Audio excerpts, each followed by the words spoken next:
Hello everyone, and welcome to Minecraft Cities and Castles, episode 26. We're finally here. After 8 months of working on Riegensberg, the city is finally complete. Top to bottom, every interior done. And I am so happy and so proud of how much work and effort it took. So today I want to give you a tour of this magnificent city that we've been building on since May. There have been a few videos throughout documenting the process, but this is really the big one. So I'm going to try and aim for about 25 minutes here.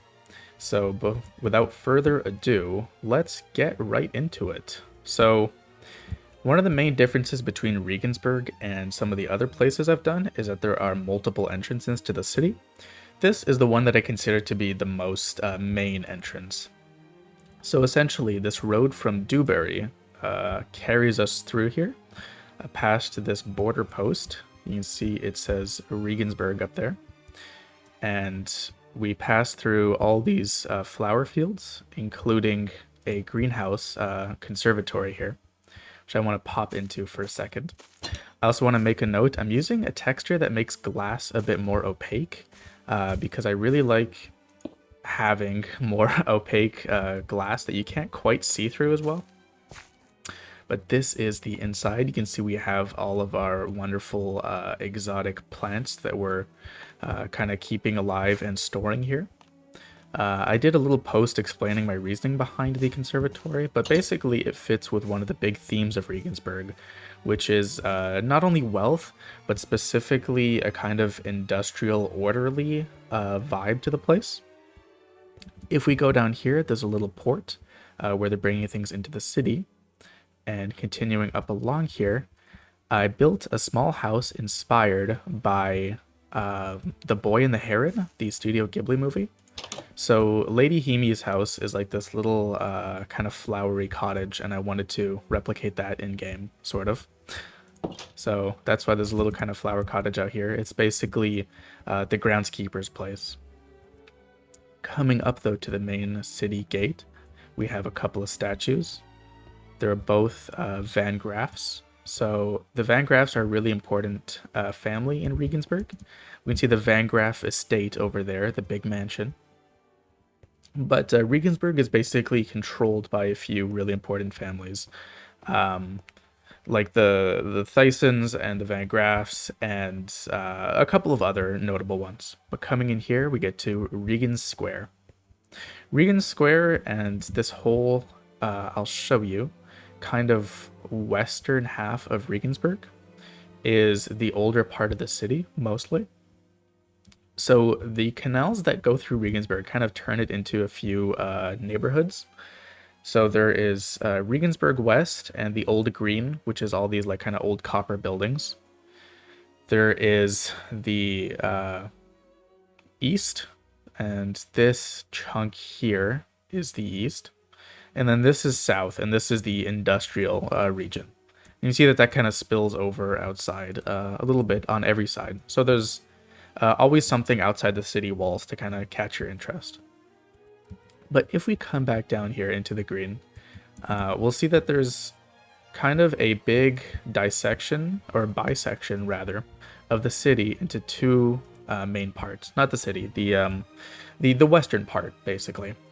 So if we come down here, this is the Old Green, and we can see that the places around here are, this is a jewelry shop, and this one here is a really expensive swordsmithing place. Down here, we have our mansions. So we have one for the Thyssen family, one for the Deloriers. If we come inside, we can see it's a pretty rich sort of place. There's one over there for the Get'ems, and for people who saw my new Get'em video, you'll know that basically it's a banking group. And over here, this was an old mansion that is now a tavern, or a kind of dark, colorful bar that's mostly frequented by students of the university. Because this over here is the Regensburg University. Being now a university student myself, I wanted to kind of build on what my everyday life is like. So I decided to build a university, and it's part of this whole kind of ecosystem. So this is the university. That is the bookshop where you can buy your books. That is a tailor shop, and they sell graduation uniforms. And this one over here is the house of the dean for the university. So the person who kind of runs everything. So coming inside real quick, we can see that this is Blackstream College. They have a black and white design. I'm going to try and go through a couple of the main buildings in Riegensberg pretty quickly. But if any of them really catch your eye and you want me to expand on them and my thought process in building them, let me know in the comments and I'll try to tackle them. So we have here a services desk with a couple of lecture halls. This one here is for medical students because we have a hospital in Riegensberg. And if we come upstairs, there is a study area. This classroom is for geography. And if we pass over by this way, there is a library and the dean's office. But one of the things I find fun is I worked in a chemistry lab this summer, so I wanted to build a chemistry classroom. So here we have our lab safety rules, also written in Dutch, because the language of the university is English and Dutch. You'll find that most of Regensburg is a mix of English, Dutch, German, and French, because I wanted to give it kind of a cosmopolitan European vibe. And this is the cafeteria with a little kitchen down here. Sorry that it's a little bit dark. Shaders do that sometimes. But we have a little courtyard here, and if we come out, we can see that this is the more industrial part of Regensburg. So there are a bunch of little kind of dirt docking areas here. And we can see that this whole area here is packed with these tiny little kind of mismatched houses. Coming down, I'll show you. So the reasoning behind this area is that it's a mix of the old skilled laborers, like the stonemasons, the Fletchers, the bricklayers, stuff like that, and the new factory workers who have been coming into Regensburg. And they don't have a lot of money. They don't have a much. They don't have a lot on them. So most of them are sleeping in these little one-room shacks. But we can also see over here some old work areas for the kind of older skilled workers who are still in Regensburg. So this is a Fletcher's area. You can see that he has a barrel full of arrows with the white fletchings sticking at the top. If we pop down here under the tree, we can see that this area here links up to the civil guard station. I haven't really decided the order I was going to do this city, so I'm going to try and take it in kind of a sensible way. So there's about 35 guards for all of Regensburg, and some of them live in the towers, like that tower and that tower, while some of them live in these little civil guard stations. So basically, if you come into the city, say from this area here, the first thing you would have to do is come in and say, talk to the person, maybe give a passport, maybe pay some fees for being able to come into the city, stuff like that. And this is kind of an office area, whereas coming back here, we have a barracks. So that's where those stairs led. I want us to pop back out. One of the regions of Regensburg that hasn't gotten a lot of attention is this kind of a lowly farming area-ish. So this is where these stables are for the city. We see that there are some more proper ones, and then this is horses that have just come in. And that's why the city granary is here. There's a little blacksmith here who makes horseshoes for the horses. And then there's just a couple of little farming guys. There's a few houses here. Basically, they do like odd jobs during the city. They might do laundry and stuff like that. A little bit of farming. They're probably sending their children to the factories to work during the day. So I'll expand on that a little bit. There are roughly 4 factories in Regensburg. So this one here is a paper mill. This one here is a textile mill. So here they are turning kind of wool into nice fabrics. This one is a paper mill. It's my favorite of the bunch because it has this huge sign that says Paper Co. That one over there is a flour mill. So they're turning wheat from the farms into flour. And that one over there is a sawmill. So they're turning the trees into wood, and some of that is getting sent down here through the canals and into the paper mill. So I'll show you that process basically looks like coming down here on a little, I want to say river barge. Then the boat passes through this area until you get to here. Then you would load the logs up on these big old hooks and take them into the storage area. From here, they get processed through a bunch of machines. I explained my process behind this whole thing in the Voorhees Paper Company video, but the interesting thing to me is that this is kind of a little ecosystem. So of course you have this building here, which is the paper company.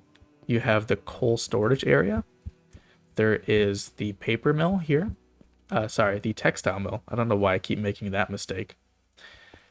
And they're all kind of relying on each other as a kind of workspace, but you also have the workers. So the workers are part of that ecosystem. And you have the sawmill, which is also part of it, because that's providing something for the places to basically turn into materials. Another little branch off of this whole thing is that when people start working in factories, they start getting a lot of work injuries. And that's why over here, coming now to Riegensberg East, we have the General Hospital. So the hospital is kind of tied into the factories, like I said, dealing with people's work injuries, but it's also tied into the university and tied into a little place up there. So I'll get to that in a moment. But basically, the hospital is the home of the surgeons. So we can see here it says welcome, bienvenue, willkommen, and welcome. There are a couple of hospital rooms. This one is for teaching new doctors, where they can sit on these kind of stands and watch as the patient is dissected, basically. Dead, ideally. Or, ideally. And this one is just a normal surgical area. And then there's some rooms up there for people getting better and a little bit of an infirmary. The reason I mentioned this building over here, and you can see that they're tied together, is because this is Bruegel Hall. So on the base level, it's a little food market. So say you're a worker in Riegensberg, you just got off your shift at the paper mill. You might come over here, get a hot steak or maybe an apple to bite into. But if we come up top here, we have the Surgeons Guild. So up here, we can see that there's a room where all the surgeons hang out and they talk about their wages and salaries and stuff like that, new medical advancements, all that good stuff. I threw in a couple paintings that have big skulls on them. It's a bit dim in here. Those shaders will be the death of me. Over here, though, we have a printing room with our very own printing press, the only one in all of Tredegar province. That's cool. So we have a couple of offices here, or desks with a big old filing cabinet, and here you can see we can lower newspapers down or bring up paper from the paper mill. This also fits into the ecosystem that I was mentioning. So across Riegensberg, there's one here, one over there, and one in Regent Square. There are all of these little newspaper stands. And the main idea with that is that Regensburg is a really industrial city. And a big part of that is people want to be in the know, but you also want to be able to control the flow of information. So there's kind of an orderly side to it, and also to disseminate ideas of revolution. So if we come down here, we can see that there are newspapers like the Regensburg Daily, But they're also going to have newspapers talking about the unionization efforts. So working in the paper mill sucks. Working in the sawmill sucks. Working in the textile mill sucks. And working in the flour mill also sucks. Which is why over here we have the union house. So on the base level, this is a normal bar. But if we go up top, we can see that there are a bunch of benches here. And there is a pulpit at the front where somebody can speak. And at the top it says, "A victory for one is a victory for all. Riegensberg United Workers Front." And back here there's just a little kind of office-y area. But the idea being that the people of Regensburg are fed up and they want to start arguing for better wages and stuff. So part of that is going to be sending out information in the newspapers. There are a couple of more buildings I want to go through. I did a separate video for this building, so I won't really cover it, but that is the Merchants Guild. So the Newport Merchants Guild, based out of Newport, is one of those really big corporations in Tredegar province, and they have little areas set up throughout the world. This is just one of them. It kind of acts as an embassy for the city of Newport. Down here, this is Garland Avenue. Or sorry, that's Garland Avenue, that's Garland Street. You can see we have our street signs all around. But this is kind of like an artsy area. So we have, of course, an art gallery with all the new paintings in the update that came out. What was it? Back in May, I guess. So you can see I've been doing this. That update is no longer new. There's a little candle shop, and there is a wine cellar. If we get to the end here, we see the Pink Palace. This is a reference to the movie Coraline, but the Pink Palace is kind of a burlesque bar. So if we go inside, we can see that there are a bunch of tables and stuff out here. And there is a stage for performances. So one of the fun things about Regensburg is that there's a bunch of places where you can hang out and have some fun. Of course, I showed you that tavern earlier where the university students go. But there is also a tavern by the docks, and this is one of the other places where you can go get a drink and just kind of watch the show. There's a little changing room over here with a little outfit and a kitchen. I'll show you briefly where they're cooking up some steaks. It's a bit of a cramped interior, I know. If we come up here, though, this is a really kind of classy upscale bar. And they have the symbols for a bunch of Riegensberg places, or Tredegar, sorry. This one is a symbol for Anchorage. This one is for Newport. That is Medina, and that is Marsh Castle. So it's kind of got that typical kind of bar thing where they hang up all the country flags. And I just want to show you. We can step outside, and there is a balcony here with a sign for the wine merchant. One of the fun things about Regensburg is that I've gotten really into signage. It started with the hanging signs, of course, but now it's kind of gotten to the point where I used so many custom heads throughout this whole build to keep making signs. This sign is for the barber. This one is for Laurier. This is the sign for the hotel. And over there, if you can spy it, there is a big red hanging sign for the butcher. For the baker. So I've gotten really into signs for some reason. Oh, and of course there's the normal kind of barber sign. So this is just a typical kind of barbershop area. We can see that there is some shears and stuff. A little pot where they're keeping their tools to keep them disinfected, so they're like in alcohol. A brush for putting on shaving cream, and a couple of mirrors. And this whole street is full of little shops. That one is the Delorier shop. So I mentioned the Delorier mansion earlier. Basically, it's a really fancy barber service. This one is perfumes, and that one there is cheese. So it's a upper class kind of area. The last interior I'm really going to show you, though, is the Temple of Etna. Most of this world is based on some Christian stuff, so I wanted to throw in something different. This one is kind of based off of Celtic mythological figures.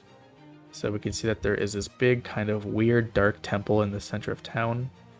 And this birch tree is where our little old cemetery is. But if we scoot back around here, we can come into this little sheltered area and into the temple. I love the way the lighting looks in here with the 3 frog lights. So we have Danu, Ekna, of course, and Dagda. There is a set of iron bars here with a bunch of kind of golden offerings. My experience with churches in Europe was that there's often a kind of sectioned off area with like some kind of like mesh or metal bars or something like that where you can't go because it's like the bones of some old saint. So I wanted to kind of bring in that feeling. And of course we have some really big windows here with curtains. If we come up, we even have a prayer area. So this is more of a place where you can come and pray kind of silently if you want to not be down there with the crowds, basically.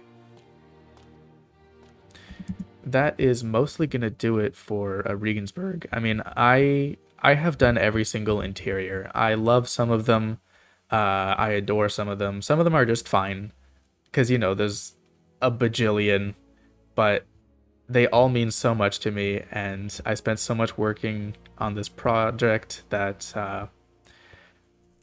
I don't know, it's really gotten a special place in my heart. It's like Stockholm syndrome. The more you spend time with a project, the more it kind of takes you captive and eventually you fall in love with it. But it really is a beautiful city, and I'm so proud with how it turned out. If you enjoyed this video, please leave a like. Please comment, tell me what you liked, or tell me which building you'd want me to do an interior for, if I didn't really cover it and you wanted me to. But that is going to do it for today, guys. I hope you enjoyed, and I'll see you guys next time.